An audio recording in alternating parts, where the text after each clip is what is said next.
Hi everybody, this is Andy. Welcome back to the channel. Today's the evening of March 24th, 2020. As you can tell from the slide, I want to discuss the Manitoba PNP program. And just to give you a heads up, this subject is fairly lengthy. I can't possibly cover every aspect of it, but I do want to focus on two important calculations: the skilled worker overseas and the expression of interest scoring. I'm actually really excited to do this finally because as I work my way through, I realized that they do some really interesting calculations, and it made me think to how I've configured the file so far. And I realized Manitoba PNP, they focus on jobs that are in demand. So I've been tracking dot codes in demand, and one of my previous videos, I covered Saskatchewan, and I calculated the Saskatchewan skilled worker score out of 100, but I kind of talked around the fact that Saskatchewan has a whole program tied to the fact that they're looking for applicants that may not even have a job offer, but if they have working experience in that dot code that is in demand, there's a whole process for that. Well, Manitoba has a system like that. Not exactly the same, because in Saskatchewan you don't necessarily have to have a job offer, but there's a whole separate category of PNP of applications for that. So when I went through it, I realized, well, wait a minute, this is a really interesting opportunity for me to maybe tweak my file down the road to analyze that a little more. So I'll be working on some ideas I have for that, but let's get into it. And again, I mentioned this is fairly lengthy.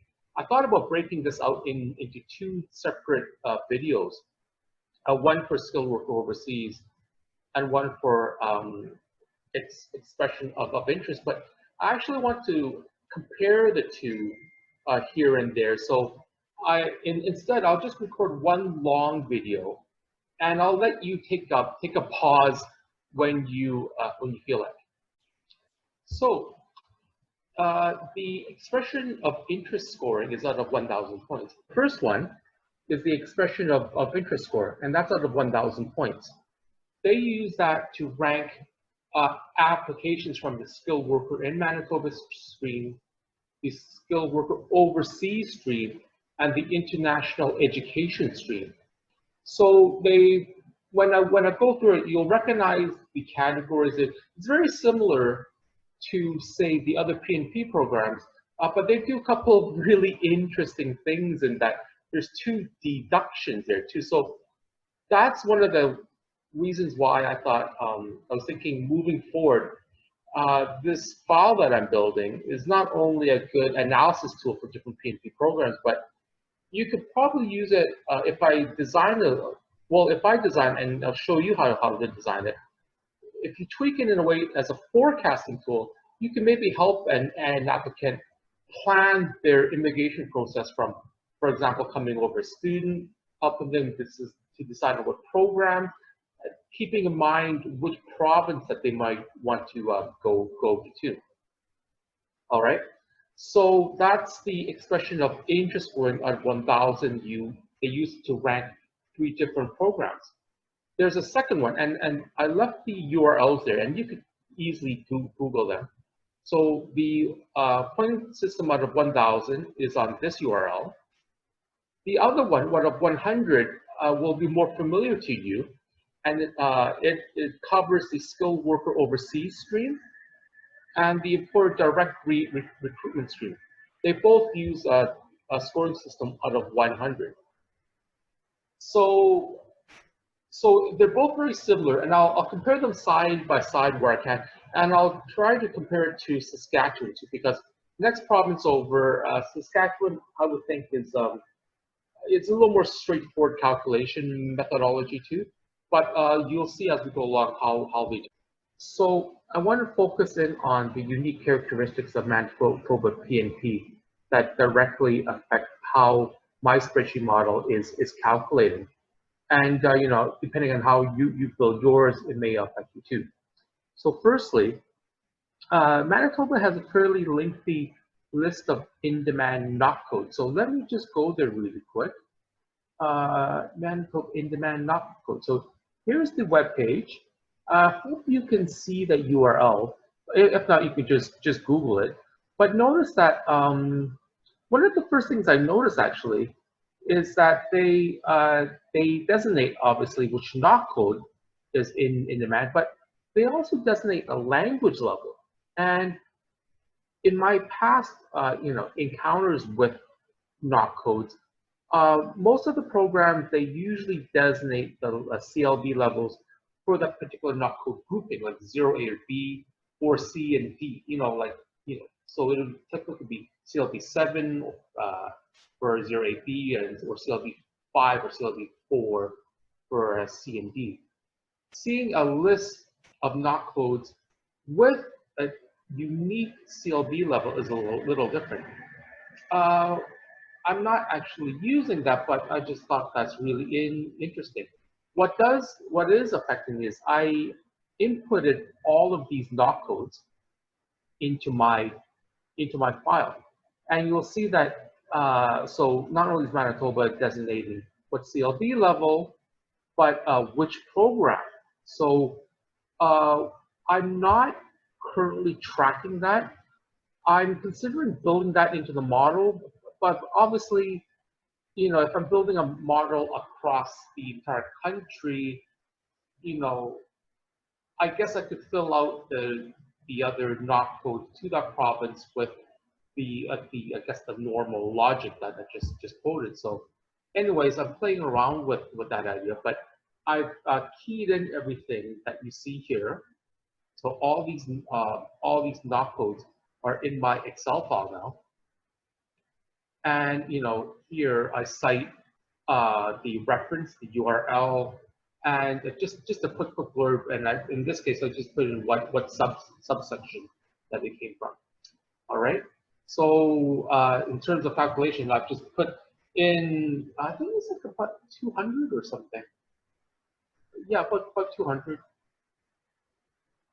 200 knock codes.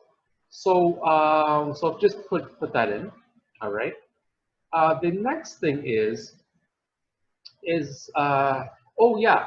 So this documentation is in a couple of different spots, but at the Express Entry and Human Capital program within the skilled worker overseas, if you're in a knock code that's in demand, they expect a minimum of 6 months work experience. That's in the website, but just to restate, I used the test date book from Exam Prep, and that information is on page 41. So I just wanted to mention that. Working my way into building this kind of logic into the model too, but that'll be for another day. The next point is it's really interesting. They are only calculating full-time work experience if that duration is 6 months or more. So before, I've never had to do that. I've just counted up the start month to the end month if it's full-time, and also the number of hours if it's part-time. In my Excel model, I had to add a brand new column to handle that unique requirement. And then thirdly, is in the part of the expression of interest calculation, there's 2 separate 100-point deductions if the applicant has educational work experience in another Canadian province. That's my reading of it.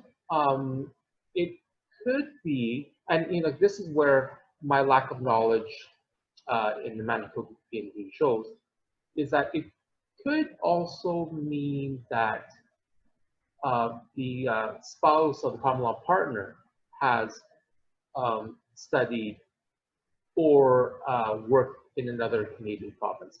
I'm not 100% sure. For the purposes of this calculation, I'm leaving it as the apply. Let me take you to that page that's causing me a little bit of confusion. So I am on the expression of interest page. Go through the calculations, and I'll go through this in sequence, but I just wanted to mention that down here is the risk assessment section, and that's where these two 100-point deductions are. And how I'm reading it, again, is point deductions are based on connections you or your spouse, if applicable, have other parts of Canada through education and work experience. So here it says close relative in other provinces or close relative in Manitoba. They're not deducting anything, but they're deducting something for work experience in another province and studies in another province. When it says point deductions based on connections for you or your spouse, I'm taking it as possibly meaning that it's the work experience of not only you, but your spouse or common law partner, and studies too. So I'm not quite clear on that. And again, I'm doing this, making this model because I'm, as part of my studying, I want to understand each of the PNP models a little more. So I'm going to leave it in my model that it is the person applying and not the spouse. If it is the case of spouse, then this is a major issue. So I'll probably need to tack on these two, these two data points to the model as well. But I just wanted to show that. This series is designed for people who are new to maybe immigration new PNP program, and sorry, not PNP program, but the RCIC program, and maybe also new to using Excel too. So as you've seen in my past videos, I use the lookup formulas and some of those formulas quite extensively. So those two formulas basically drive the entire model. So I just wanted to re-emphasize it. So I thought I'd put it into a slide. I want to re-emphasize it. You'll have to get really comfortable with these two formulas. If you are, then you'll understand exactly how we've been calculating everything out. All right, so I'll get into the individual. Scoring, but first I'll show you the dot codes that I put in. So let's get actually into the calculation. So this web page is the Immigration Manitoba website for skilled worker overseas. The points calculation is down here. Again, this point system is out of 100. They allocate points by CLB level to a maximum of 25. Note that they're taking first language as well as a second language. Didn't see that in Saskatchewan, all right? For the expression of interest, this is the web page, expression of interest. They've got their points laid out like this. Out of 125, notice that they're calculating per band, so reading, writing, listening, and speaking. All right, so these two calculations are a little different. You've seen from my past videos, what I've done is I've got a lookup table for converting IELTS. And again, one of the assumptions that I've made is that English is the primary language, French is the secondary language. So down, or sorry, up, scroll up again, I'm always in the wrong spot. Here, so here's my IELTS table to CLB, and these are the various scores. So the CSR scoring, the skilled worker, BC, Saskatchewan. Here's my Manitoba, so skilled worker overseas, an expression of interest, right? So what I'll do is, in my spreadsheet, I think I zeroed everything up before I started, so zeroed everything up. I, again, keep my data input as concise as possible. So on my profile sheet, I ask for the person's birth date and their language scores. So in this case, I'm just gonna randomly choose, I think I'll choose a 40-year-old. So that's 1980. Randomly choose May. right? That's birthday.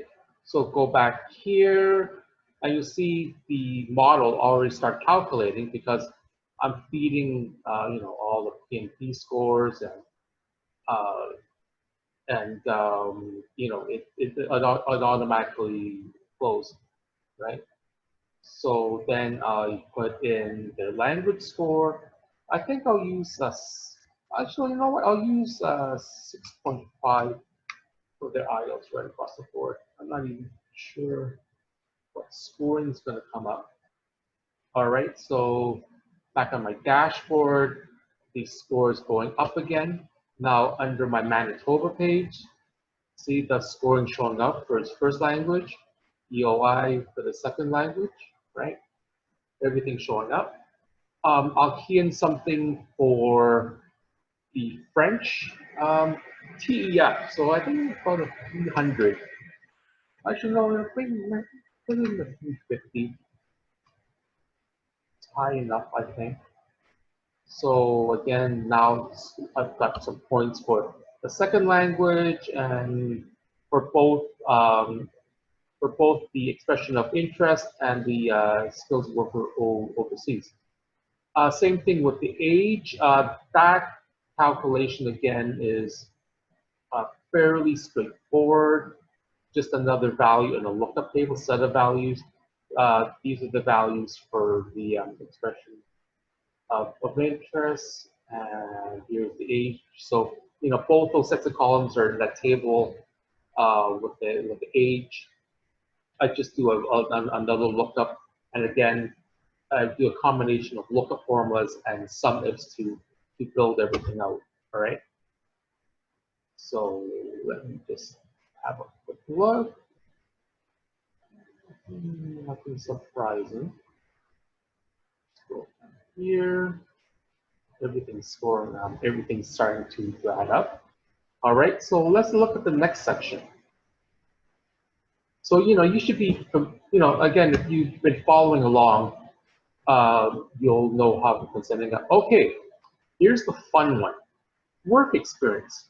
So under skilled worker overseas, this is the calculation. Work experience points are based on documented proof of full-time employment in the past 5 years. Only full-time jobs with 6 months continuous or longer are considered. So I hadn't had to filter out anything of this sort. I've filtered out like within the last 5 years, 3 years, 10 years, but nothing in minimum 6 months duration. So this is skilled worker overseas. Under expression of interest, work experience, as far as I know, they do not have that filtering. They only say you're not supposed to round up. So as far as I know, that's this calculation is more alike to the other duration calculations that I do. All right. Also note that they don't mention anything about part-time. Therefore, for Manitoba, I'm not calculating part-time. There is a little blurb. So this is the work experience. Under the expression of interest, by the way, there is an additional 100 points. I've got that in a prompt on that tab. All right. So I'll show you the structure of that calculation. So again, this tab does a lot of work for me. So I've got a begin date, end date. Here you key in the NOC code, the province, which for as far as Manitoba goes, it's crucial, depending how you what's filtered out, and because of that minus 100 point deduction. But here's the structure of the calculation to calculate the duration for Manitoba, of the duration of work. So let me just zoom in really quick. Again, my apologies, this keyboard to zoom in is a little slow. I have to do this twice. All right. So let's have a look. So the logic is, I've got in column K, I say it's either it's work or education. So first thing I do is I say happy education. Next column, this 30 means it's 30 hours per week. If it's greater than or equal to 30, it means full time. Okay, so the next part, here's where it gets a little tricky. So I explained in the past video that since I'm only counting from this date back 5 years, what I want to do is march the start date. If it's in the past too far, I want to march it forward so that the start date is today minus 5 years. And same with the end date. I need to make that adjustment. Either I keep the end date, like max, so this field has the end date, take the higher end date, or if that's been before 5 years, march that forward. So that way, the time difference of them both, there is none. So therefore, the date difference is 0. So which is back over here, right? So what's tricky about this is that I'm also only counting any duration greater than or equal to 6 months. So this logic, this duration thing where I'm, like I just said, marching the start date forward, if I have to, also do the same thing for the end date, I've got it as a condition actually, so that that calculation has to be greater than or equal to 6 months for that calculation to even come forward. So that's why this formula is so long. So I'm basically taking this piece, the actual calculation, and I'm putting it as a condition too, where the month difference is greater than or equal to 6 months. So that's the story behind that. Right, so I'll zoom out, and hopefully this demo doesn't blow up in the face. So I was playing around with occupational therapists. Oh, yeah, I was playing around with occupational therapists because that is one of the in-demand knock codes. So let me go to the PNP dashboard. This is my PNP scoring screen. Oh, by the way, doing this a little out of sequence, because I'm tracking 2 scores for Manitoba, this heat map for itself, it doesn't really like having 2 values for the same province. So I had to make a choice, and I thought I would rather track the expression of interest score out of 1,000 here instead of the skilled worker overseas score out of 100. So that's why I'm still showing it, but I moved it to the bottom. And for the purposes of this heat map, I'm showing the expression of interest. So just as a side note. But anyways, the primary occupation I said was occupational therapist, and just want to show you that it is one of the in-demand knock codes for Manitoba. And again, that's from that web page that I showed you a few minutes ago. All right. So let's go back to the calculation. I always do that. Let's go back to the calculation. So the duration, like I said, has to be greater than 6 months. All right. So how I read it, it's not. I'm not filtering up for any knock code to match the primary occupation yet. I'm just filtering out the 6-month duration. So let me play around with this. So say, well, okay, we'll say I do. And actually, let me try something else. So my primary occupation is 3143. I'll do slightly different. I'm literally flying by the seat of my pants. Paramedic. Very good job. 30, meaning that it's full time. This is a fairly long duration. I said education, so this should be filtered out, right? Manitoba 0, right? And so, yeah, I mean, obviously I've got a knock code here, but I'm also coding for work in education. Probably wind up changing this, but I'm going to say this is work related. And now the value should show up, 28, all right? So I'm counting 28 months because that's the month difference from start date to the end date.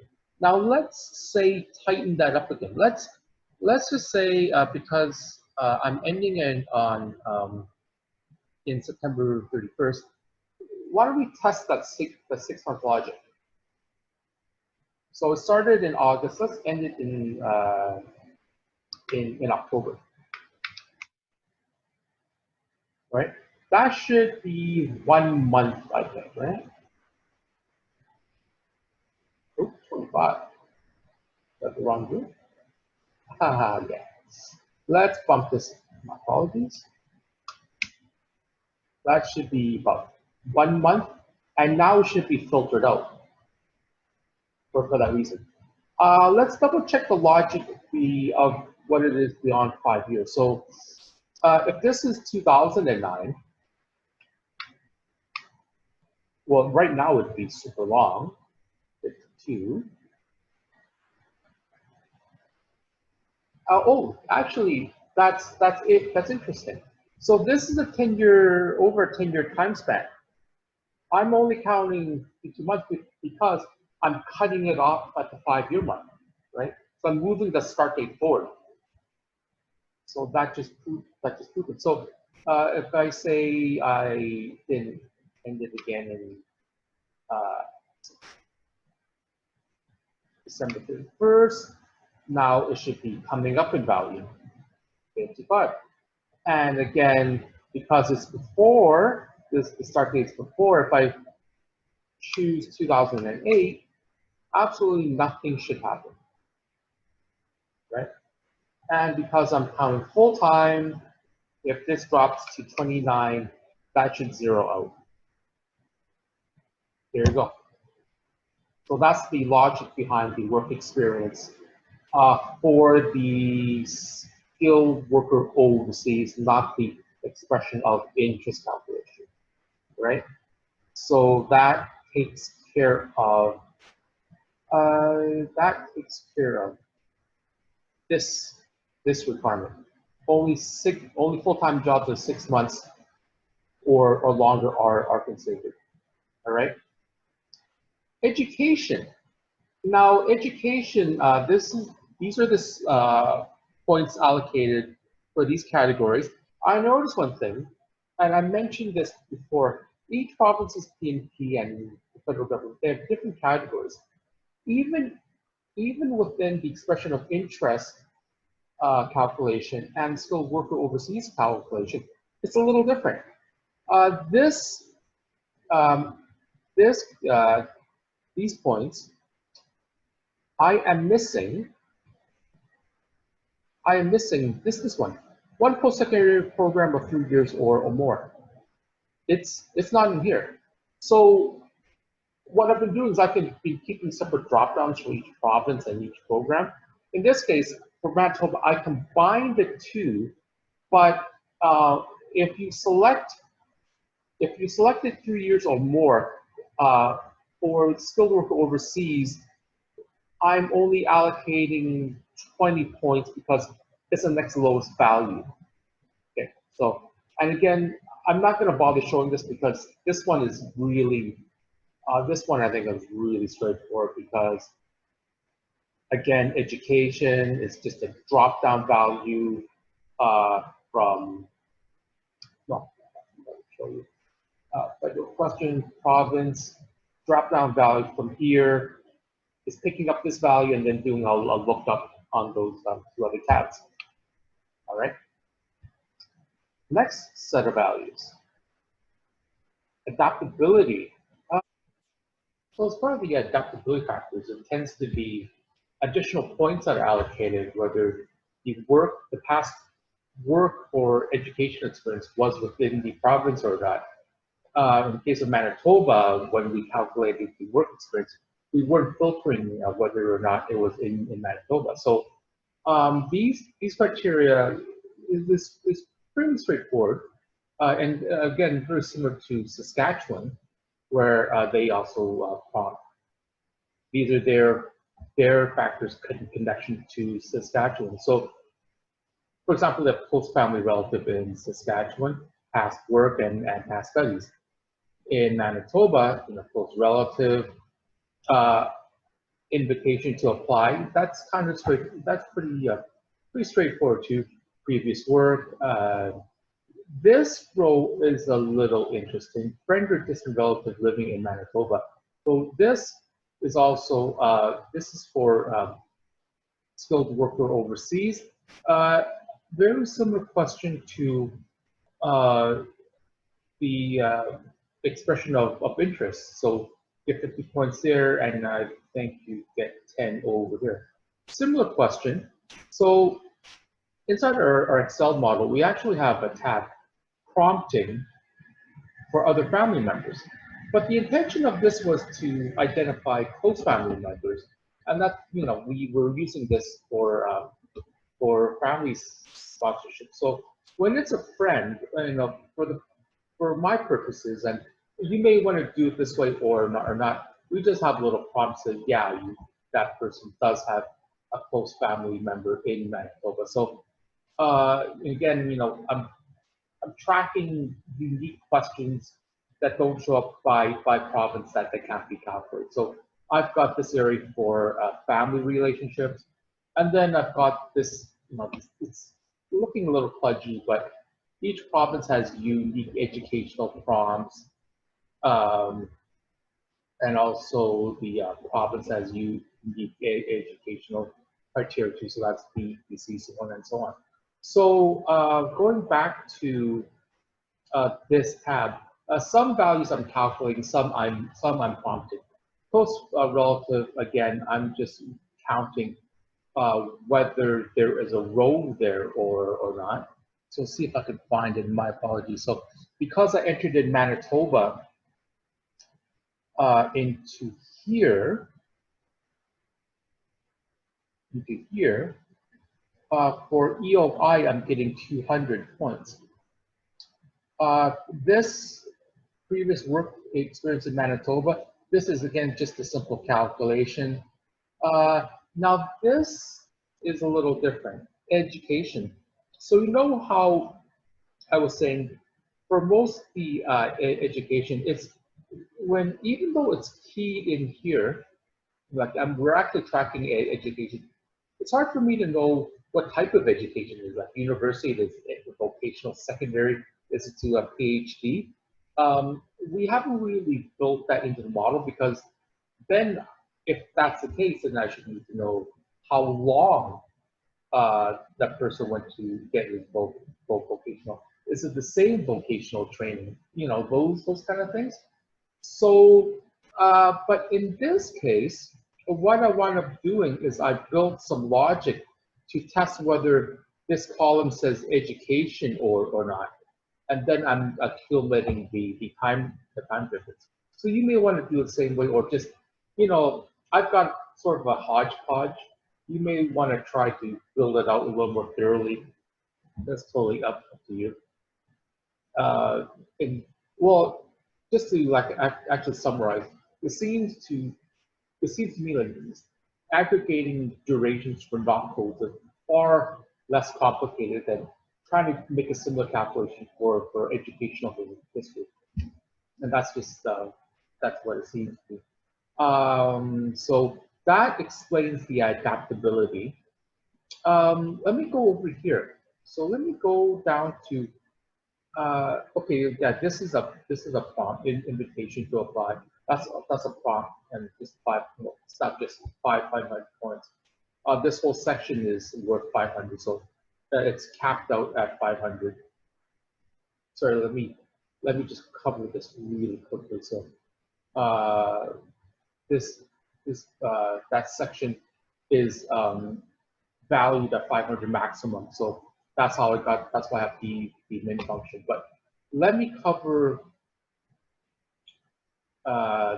Let me cover these two issues: the risk assessment, where you get a subtraction. So how I covered this, how I calculated this minus 100, is I'm actually calculating here whether the person worked in Canada and not in Manitoba. So you know how I've always been, you know, calculating Canada, the duration, like how far back. In this case, it's a little simpler because I'm counting for Canada and not in Manitoba, and not a education for the work. For the education, then I set it as good, say, if it's education outside of Manitoba. So that's how these two values work. And let me just play around with that really quick. So I come here, why don't I use this row here? I say education, and I'll just say Ontario. And I've got a duration there, meaning that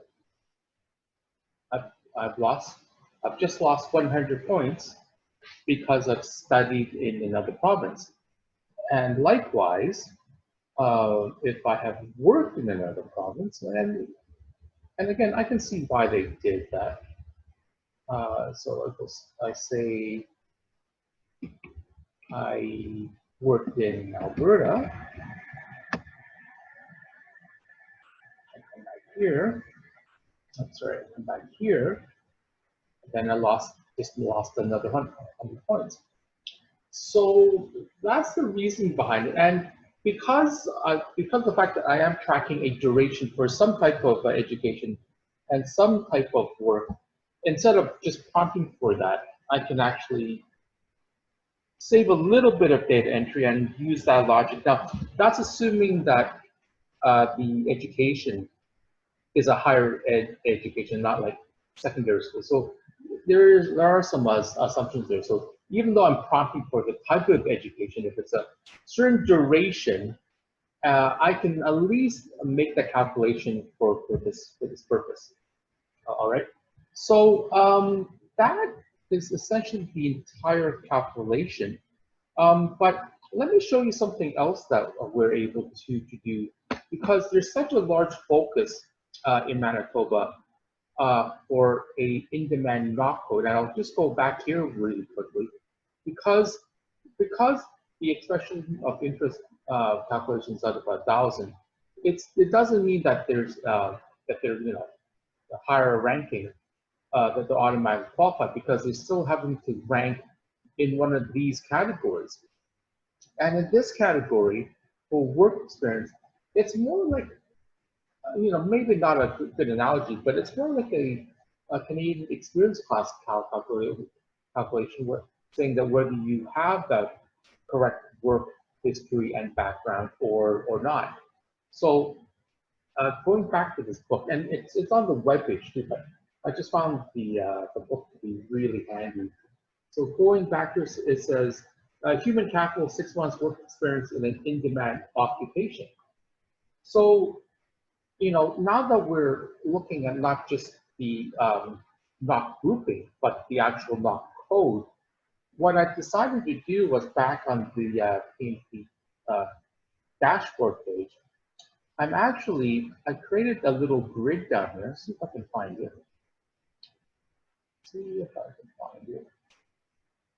It's right up here. So I'm now tracking how many full-time months the person has worked in a knock code. And not only that, because I have a field that says related knock, maybe that gives the applicant, or who's ever helping the applicant, maybe that'll help them say, well, you know what, this job that I did, maybe I should recategorize it so that it fits in an in-demand knock code or not. So, there's an opportunity too. So I got 17,000 hours of part-time work, and I think I played around with this. So if I change this to 30, I come back here, and it's 136 months of related knock work, and it's related because my primary occupation is 3143, but I'm saying I've been working as a paramedic. But if I change it to 3143, and again, that is an in-demand knock, if I'm not mistaken. Yeah, it's highlighted there. If I come back here and go 3143, Let's say 3, right? Occupational therapist, yeah. I come back here,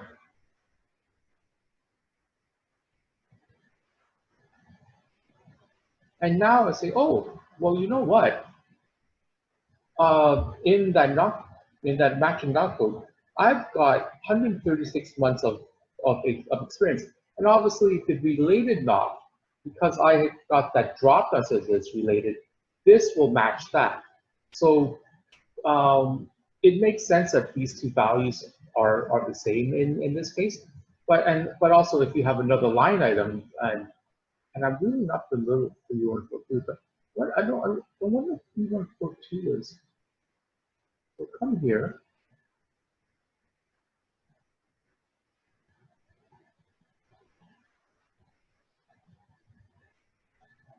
Name this physiotherapist. So say you work as a physiotherapist in Ontario. Oh, this is maybe too far back because it's I think 5 years, right? So okay, so there's no date checking for overlaps. So 2019. So in Manitoba, okay, then I would say it's work related. Hopefully it starts popping up. In Manitoba, 51 months. If I go back to the dashboard, now it's picking that up too. So because of the direction that the Manitoba's gone, and I see that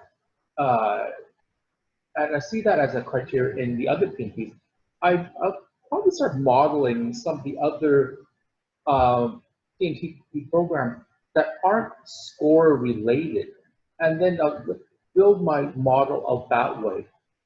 So, so that's why I was excited when I saw Manitoba, because it reinforced the fact that Saskatchewan is doing something similar to that, where they're counting up the work experience for a particular knock.